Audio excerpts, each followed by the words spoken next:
Hi there everybody and welcome to another episode of VolcaKnowledge. I'm here today with Dr. Cansu Culha over in sunny California, or perhaps it's a foggy California morning over there right now. Hi Cansu. Hi there, it's quite sunny right now. The sun is rising actually.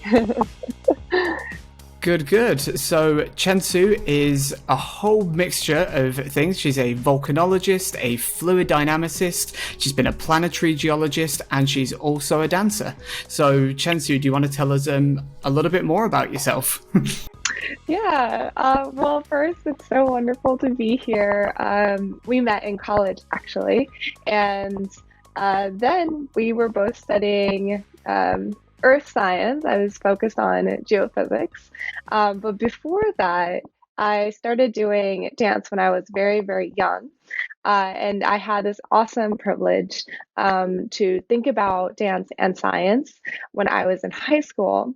And then that kind of died down for a little bit, and I really focused on my science studies. And now I'm trying to see if I can merge the two by dancing about Ph.D. researches in science as well.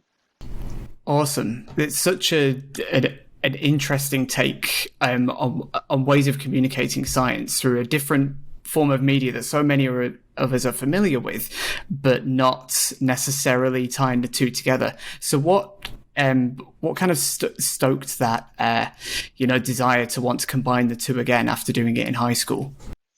Yeah, when I was in college, I did this program called Kumu Aina, which is a Cornell-led program by Kumu Alex in Hawaii on the Big Island. And there, it was the first week, I would say, that I met Uncle Keoki, who was on his ukulele and making music. And I went up to him, and I knew I was going to be in this program for about 5 months, and I'd never gone 5 months without dancing, and said, "Hi, I'm Cansu. How can we do a project together where I dance and you play music?" And he got really excited. And from there, our relationship kind of grew, where he started noticing changes that were happening on the Big Island relating to tourism and climate change. And so from there, we decided to take on this new path of doing art that connected with people. So that's kind of how it emerged again. And I was thinking about how to do it in the background. And then I found 2 other friends who were thinking about doing the same thing for their own reasons. And so then we started this group called Art as Science Communication Initiative. Awesome. So I know these other 2 friends that you started this with, did you know them through science, or did you know them through like art and dance? How did that come about? Yeah, I knew them through science, and I didn't know that they were dancers at first, but then that information came through very quickly after interacting with them for a little bit. I think one of the most important things about science is not necessarily whether you're smart or not, but it's really what diversity you bring into collaborations. And I think as dancers, there are a lot of skills that we bring in, whether it be creativity or whether it be determination to get a project done, that I think has really helped me at least get to this point in my career. Really interesting points to make. As you say, it's so much of what we do requires on our ability or our creative ability, whether that's taking a data set and interpreting it into something else, or particularly for geologists and geographers, volcanologists going into the field, seeing a rock face of wall and being able to create a story based off of just those small details. And it's exactly the same thing we do with art as well. We take small amounts of ingredients, whether it's movements or sights or sounds, and bring it into a broader picture. With the ArtSci program, what exactly was the setup for you to for each of you and these 2 other members? Like, what exactly did you decide to create, and how did you do that? Yeah, the momentum at Stanford really kicked off when my friend Colette Kelly needed help hosting a dance group, a dance company at Stanford, and they were doing a dance about ocean science. And the project was called Ocean Trilogy. And we invited a couple of other artists to give a bigger cohesive picture from the artist's perspective of the science itself. So another one included a rapper, for example. And so we hosted this group, and afterwards we said, you know what, we can do this too. So with that group, we started ArtSci, and we started holding workshops explaining how dance can be or science can be communicated through dance. And then we started working on each of our own projects relating to our own PhDs. And yeah, it kind of took off from there. Then we hit COVID, as you all know. And oddly, COVID really initiated us to move forward in a creative way, but that's the space that we were best at. So it actually worked out great. We were doing these video projects just straight from the get-go, from week one. We were doing these video projects where we danced about a concept about COVID, and then we would share it with one another. And then when we were able to spend time together outside, we started recording our project. We first started off with mine, and mine was really a guinea pig. And it turned out all right. Not so bad. Yeah, I think it's absolutely brilliant. If anybody's curious to see, I hope you don't mind the little shout out here. You can find the video through the ArtSci website. I think I've got it here. So it's art-sci.weebly.com, and I think it's on there. Yes, it is. I think it's the first video that pops up. So for those things as well, we'll also add the links onto our website. So anybody who wants to check that out, they can do, because it's a really, really great video. And what exactly is it, if you just want to give a quick description of what you showcase in that video? Yeah. So for my PhD research, I was studying something... Because this ties into volcanoes. Yeah. So for my PhD research, I was looking at how solids and liquids interact with one another. And one of the things that we started realizing is that it definitely has applications for volcanoes, but even more so, it has applications for how we study volcanoes. So a lot of researchers rely on crystals that come out of volcanic eruptions, or the crystals that are stuck underground that have later been exposed to the surface. Think of Yosemite, for example, that's been just sitting there. And so we have this incredible data source of their past histories, because what we can do is kind of like a tree ring, go to the crystal core and understand how its chemical components have changed through time. And what my research shows is that this data can be a little deceiving and biased. And so I did a dance about how crystals can be deceiving and biased and why they can be like that. I love that was the segue then. Here's the scientific problem, so I did a dance. But yeah, because that was about to be my follow-up question. How do you take a really small, tiny, like geochemical record trapped inside a crystal and turn it into an art form? Like what is that process? How do I take this material and, make my body convey that message and story? Yeah, I actually tried out a lot of different forms. So sorry, I'm giggling thinking about some of the forms that I've tried and what it looked like. It was a very fun, creative process. One of them was I had an abstract that I had written out. So it's like a paragraph explaining the science. And then word for word, I turned it into a movement. And I actually had this to mean crystal formation. And it just became very, I don't know, it wasn't very aesthetic. Let's just put it that way. Uh, uh, but then after a while of, oh, well, so this is an interesting part. So after a while of playing around with music and playing around with movement, I realized that there was a song that was really vibing with me at the time. And it's a traditional Turkish song. And I don't want to use the word Turkish because it's not necessarily just Turkish. The Anatolian Peninsula had many different cultures.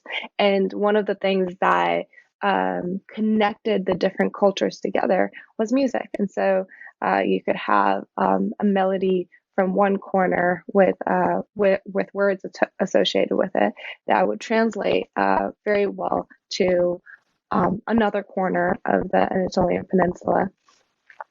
So I took this song that was then modernized to today's beats, and I started dancing to it, and I felt really comfortable dancing to it because of my background coming from Turkey. And yeah, from there, it flowed quite easily. Well, that's not quite true either. Now that I'm thinking about it, my friend Rebecca Gelman, who's the other dancer in our group, or co-founder of this group, she took some sticks and she was like, "This is what I'm imagining," and she started dancing with sticks, and I was like, "I love that. That's exactly what I want to do." And so, so it went from taking this very traditional music and some sticks, and then getting to the dance afterwards. I should also mention that Uncle Keoki, who I'd mentioned, and Auntie Yvonne were core pieces in developing this dance piece. And they were, throughout the whole project, advising me and helping me through it.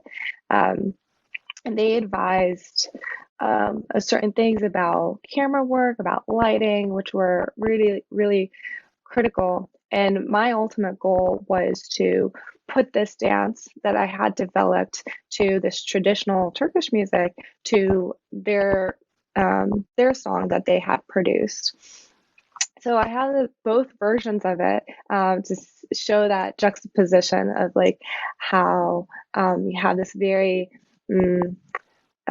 spicy, I would say, Turkish song and applied to my science, and then I have much more calming and a Hawaiian approach to also this dance. But using the exact same dance and story. Using the exact same dance and story. So I think that's just so interesting how that third level. So you've got the science, you've got the physical movements, but then by adding the music, you can create a completely different feel to how you're physically conveying that message. What did you think was, the main difference between those two different pieces? Do you think that, it almost felt like the science was communicated in a different way by choosing different sounds and music? It's actually quite similar. I guess in my mind, because I've been in that space or like in that dance for a while now. So I have to ask the question to you, but you haven't seen it yet. You haven't seen the Hawaiian version of it. Well, I will definitely be looking forward to that. Yeah, and you'll have to let me know how you think things change. But yeah. Interesting. So going back to the program out in Hawaii, Was it just dance that they were using to convey messages, or were there other forms of art associated with this program as well? Yeah, so Kumupaika Aina, which translates to learning from your land, or your land is your teacher. It was a 5-month program where we were learning from the Big Island. And so learning from the Big Island means learning from nature, but also learning from the native people there. And so it was an incredible experience every day. We were outside learning about something new. For me, the most interesting part was actually being at the volcano and learning about the volcano. However, I quickly learned that the volcano fed into other components of nature, whether it be plants, whether it be the little critters or organisms or birds. And of course, it fed into the native population there. So then we learned from the native group, not necessarily just through their stories. They had wonderful, incredible stories, but it wasn't just that. We also had the opportunity of entering into their sacred spaces. So for auntie and uncle, their sacred space was their forest, where their ancestors are thought to be present still in terms of spirit. And it's this incredible and magical experience where you enter into this luscious, gorgeous forest and you feel this different energy. And you learn from that and you learn how to cultivate that into your own life. So yeah, I think there was a lot of learning happening in Kumupaika Aina, but it was also a lot of, self-discovery as well as what it means to be, for example, a scientist, and how do you do it ethically, seeing that there is this entire life within a region that you're probably studying, and how do you relate your research and convert it such that they too can benefit from it. And so I think I learned a lot of lessons from Kumupaika Aina. There's so much opportunity to tell different stories in a different way than we've traditionally done in science for quite some time. And so hopefully these kinds of initiatives and programs will only increase, they'll only grow, they'll only evolve over time. And I think what you're just highlighting, Cansu, is just what is potentially out there for new directions in science communication. With the Kumupaika Aina program, you were able to add another level onto this. So we had the science, we had the dance movements, we had the music, but then you were also able to add the cultural aspect and the importance of, well, native history and native ancestry, and to be able to take that away and then use that as inspiration, not only just for what it meant to be a scientist, but then how you convey that to other people. So I think it's just this incredible synergy of so many different aspects of our life, which is why I was so excited to talk to you about this, because it's really just something quite unique. So I guess I'll ask at this point, what's next for ArtSci, if you're able to let anything. Yeah. So we have something very special coming out. I believe Rebecca would be okay with me saying this and that I won't say anymore. Her research is on gut microbiomes and how that's changed. And there's a very special way in which she conveys that message that I'm really excited for everyone to see. And I believe Colette's stance is not on the webpage right now, but we'll make sure to add it. And hers is also an incredible approach to explaining ocean isotope chemistry and how it relates to climate change, which you'll also appreciate how that is being expressed. And then we have new dance projects in production starting this Friday. So I'm really excited to see what we do next. Oh wow! So we're right at the right at the current activity going on. So I think it's just amazing how different each of your scientific backgrounds are as well. It's not like you were three volcanologists that got together and decided to do this. You've got volcanology and geophysics, ocean isotope chemistry and climate change, and then gut microbiology. Yeah, it's pretty incredible. Yeah, well, it's nice as well because you just get such a diversity of people able to access your material. Sometimes when we do, collaborations in science with people focused in our own research areas, it can sometimes not become an echo chamber as such, but you've not got that ability to expand into different audiences. So it really enables you to bridge those gaps. Yeah, absolutely. And yeah, and what you say about different audiences, what also I was thinking about is through this project, I've met so many artists who are communicating about some form of science or some form of discovery. And yeah, and it's really nice to have that community as well who's trying to do something with their art that's beyond what it provides instead of just aesthetics. Well, no art is really just aesthetics, but connecting to a scientific world, I think it's really cool. I'll do a little shout out of uncle and auntie's new music that's always coming out. Their group is called Apokalani, and they're always explaining and trying to connect with the rest of the world about the changes that they're seeing on the Big Island, and I highly recommend everyone checks it out. Okay. Yeah, we'll make sure we add that onto the links for people to access. That'll be really interesting to see more. And particularly at the moment, the Big Islands, well, we've got a new lava lake again, or not a new lava lake, but there's activity again in the lava lake. So are these the kind of events that, inspire them to create something different and create new content and tell new stories? Well, when living on the Big Island and in Hawaii, it's very difficult for the volcano not to creep into your daily life, and of course your music too. And so I would encourage everyone to see where it does creep into their music.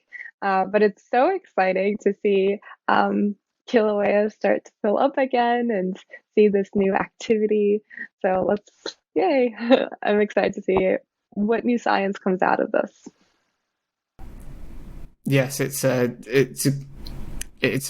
reassuring. Well, I say reassuring, but it's such a staple part of science, the Kilauea system, that when it's safe and when it's contained to the lava lake and it's not particularly hazardous as such, there is so much scientific and artistic opportunity to reach out to that doesn't have an impact, or a severe impact, I should say, on people's daily lives. Yeah, absolutely. So, yeah. Fantastic. So, what I want to ask you now is, there's something we ask most of our guests on here is, what is your most memorable volcano-related experience? Because so much of what we've talked about is touched on so many different aspects, but then volcanoes have always managed to find their way back into it as kind of like the focal points of how you've got into these things, whether it's been through research on the Big Island. So yeah, most memorable volcano-related experience. Yeah. So after I defended my Ph.D., which was earlier this summer, I took a flight. Well, I did a mini trip to celebrate with my friends, which is always good to celebrate.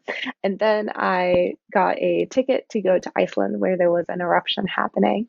And I got there, and the eruption had pretty much stopped. And and this was going to be my first time seeing a volcano erupting. Really, my first time actually seeing lava that was hot, red. And so I was so excited. But we got there, and let me explain, the whole point of this trip was to see this volcano. And I was very grumpy. I'm very glad that my friends were able to, not get upset at me or throw me off the car for how grumpy I was. But then, quite literally, the day before I was going to be leaving, the day I was going to be leaving the island, it started erupting again. And so we went out there, and I got to see the volcano erupt, any volcano erupt for the first time for me. And it was such an incredible experience. If anyone gets an opportunity to see a volcano erupt, take it. It is such an incredible opportunity. It really shakes you within.